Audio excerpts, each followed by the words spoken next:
Hotshot looks at a movie. Julie and Julia tells the story of two women who were both secretaries for U.S. government agencies, who were both married to great guys, and whose lives were both saved by food. Julia, of course, is the legendary Julia Childs, played exquisitely by Meryl Streep, the woman who popularized French cooking for Americans and who was fearless in the kitchen both at home and on the set of her long-running cooking show on television. Julie Powell, played by Amy Adams, is the young woman in New York City who decided in 2002 to change her life by giving herself the challenge of cooking all 524 recipes in Julia Child's cookbook in 365 days and writing about her cooking project on the Internet.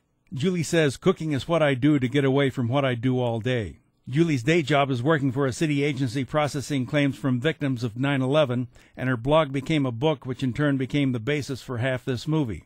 The other half is based on Child's book, My Life in France, and the film switches back and forth between the two stories in a comic telling of two delightful and fascinating lives.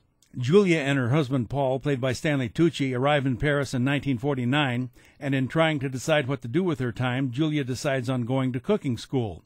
The scenes of Julia competing with her all-male fellow students are laugh-out-loud funny. Equally funny are Julie's attempts to get through all 524 recipes in 1 year, but not so funny are the strains that it puts on her marriage to her husband Eric, who naturally has to eat everything Julie cooks, but with help from their friends too at times. Yes, there is lots of eating and lots of cooking in this film, so be prepared to be hungry at the end of it as well as entertained. Be prepared for pleasant surprises, too, such as Dan Aykroyd's portrayal of Julia Child on Saturday Night Live, which is still hilarious in spite of its disastrous ending. We see Julie get her book published, and Julia eventually publishes her famous cookbook with two friends, Mastering the Art of French Cooking. Julie and Julia is an excellent example of mastering the art of fine filmmaking. I'm Dan Culberson, and this is Hot Shots.